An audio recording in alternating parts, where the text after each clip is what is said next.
Les Français consomment 54 kilos de chocolat traditionnel ou original chaque seconde à Pâques.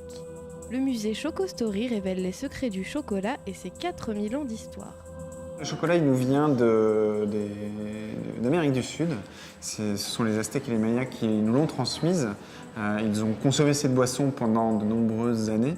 Et les Espagnols, lorsqu'ils sont arrivés en Amérique du Sud, eh bien, ont ramené cette boisson cacaotée en Europe, d'abord en Espagne, et ensuite ce chocolat va se diffuser dans les grandes cours européennes pour finalement se transformer au XIXe siècle sous forme solide.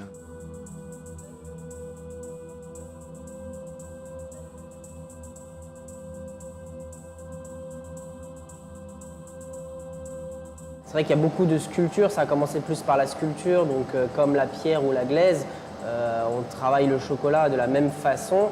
C'est même un peu plus facile de travailler le chocolat. Pourquoi? Parce qu'on peut faire fondre le chocolat avec les mains, donc il y a un vrai contact avec la matière.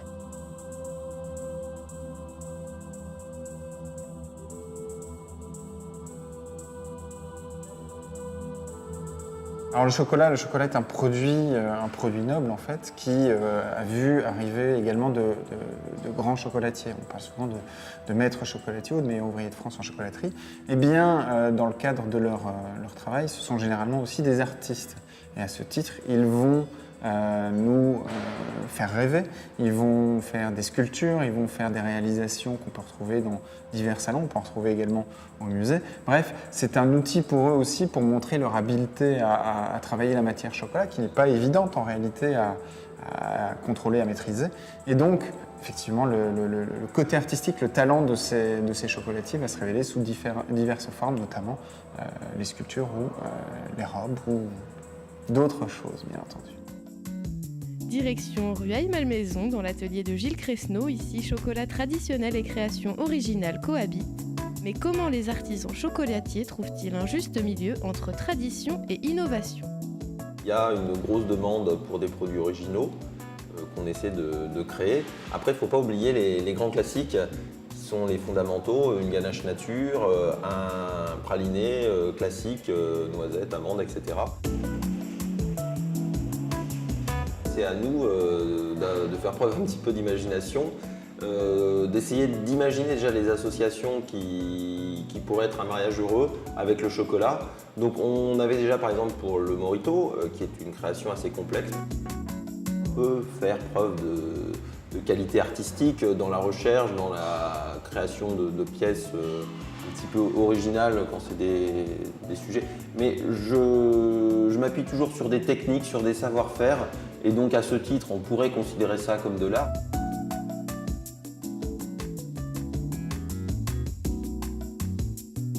Je suis un petit peu différent du chocolatier joaillier qui se considère comme un créateur, comme un artiste.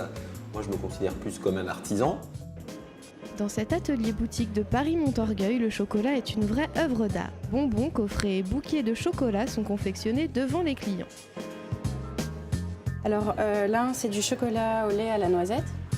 En fait, on reçoit ça par bloc de la chocolaterie. Donc maintenant, en fait, c'est assez simple, c'est à l'aide de ces deux spatules. On va venir travailler le chocolat pour qu'il se refroidisse. La spécialité de cet atelier est de travailler le chocolat sur une plaque de marbre afin de le sublimer.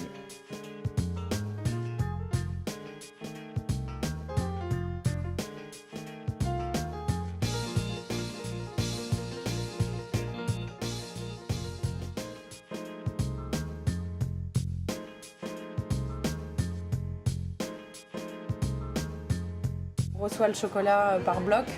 Je ne pense pas qu'on en vendrait beaucoup si on le vendait comme ça. Et à chaque étape de la fabrication, on va avoir des techniques et un savoir-faire qui permet de donner au chocolat un aspect, une allure, qui est celle que vous voyez devant.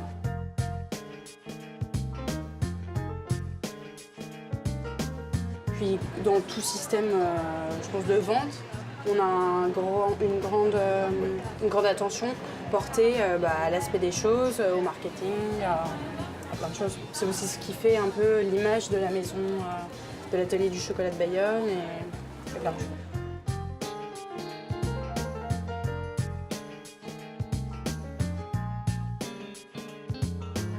a beaucoup de gens qui achètent justement ces masques africains parce que c'est original, à la fois c'est beau. On n'aurait presque pas envie de le manger pour le garder comme ça. Qu'il soit traditionnel ou original et créatif, le chocolat occupe toujours une place importante dans le cœur des gourmands. La preuve, chaque année, près de 14 000 tonnes de chocolat sont englouties pendant les 3 jours de Pâques.